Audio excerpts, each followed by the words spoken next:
All right, y'all. Welcome back. Welcome back. Now, the boy got a tan, man, out here in Key West, Florida. You can see. Went to a pool party yesterday. Man, didn't know I could get darker, but here we are.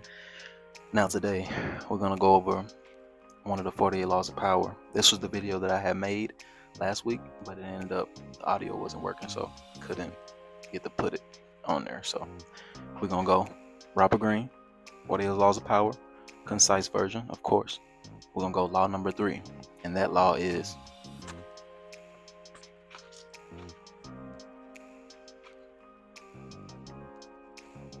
conceal your intentions. Judgment.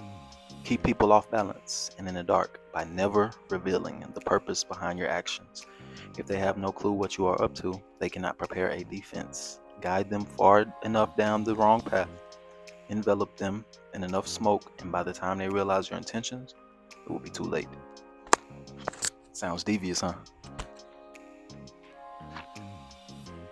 He says, most people are open books. They say what they feel, blurt out their opinions at every opportunity, and constantly reveal their plans and intentions. They do this for several reasons. First, it is easy and natural to always want to talk about one's feelings and plans for the future. It takes effort to control your tongue and monitor what you reveal. Second, many believe that by being honest and open, they are winning people's heart and showing their good nature. They are greatly diluted. Honesty is actually a blunt instrument, which bloodies more than it cuts. Your honesty is likely to offend people, and it is much more prudent to tailor your words, telling people what they want to hear, rather than the coarse and ugly truth of what you feel or think. More important, by being unabashedly open to make yourself so predictable and familiar that it is almost impossible to respect or fear you, and power will not accrue to a person who cannot inspire such emotions.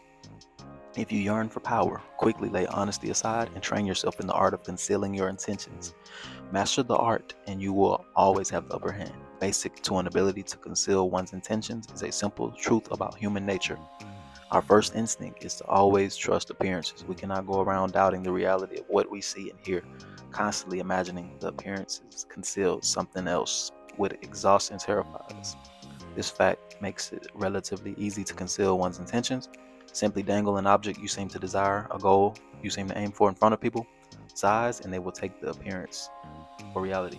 He says, one way to hide your intentions is to talk endlessly about your desires and goals, just not your real ones. You will kill 3 birds with one stone. You appear friendly, open, and trusting. You conceal your intentions and you spend your rivals on time-consuming wild goose chases.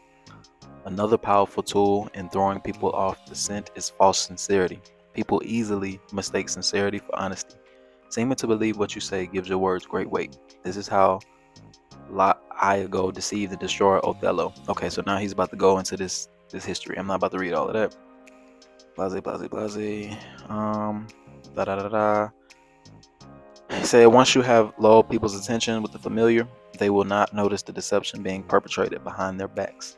The grayer and more uniform the smoke in your smokescreen, the better it conceals your intentions. The simplest form of smokescreen is facial expression. Behind a bland, unreadable exterior, all sorts of mayhem can be planned without detection. This is a weapon that the most powerful men in history have learned to perfect. It was said that no one could read Franklin D. Roosevelt's face. Blah, blah, blah. He goes into history and he says, remember, it takes patience and humility to dull your brilliant colors, to put on the mask of the inconspicuous. Do not despair having to wear such a bland mask. It is often your unreadability that draws people to you and makes you appear a person of power. So the thing about this one is, it's like I said, he goes and he does all this history, so I don't be trying to get into all of that. I try to get what we can apply and use into our everyday life. So basically, in so many words, he says, conceal your intentions. Don't go around telling everybody your business, telling everybody your plans. Don't go around talking too much. I always say less than necessary. That's the next law. But when you talk too much, you give people more ammo to attack you. So you want to conceal your intentions. It ain't got to be used for evil, but you don't put yourself out and make yourself so vulnerable. Not everyone is good. Not everyone has your back. Not everyone wants to see you win. There are people who will go out of their way to make sure you don't win, or to at least try to make sure you don't win. So conceal your intentions. Don't tell everybody your dreams, goals, aspirations. Keep that very, very close and inside to the people you trust. You can trust me though, because I'm Richard Wilson, and you guys have a great day. 48 Laws of Power, Robert Greene, law number 3.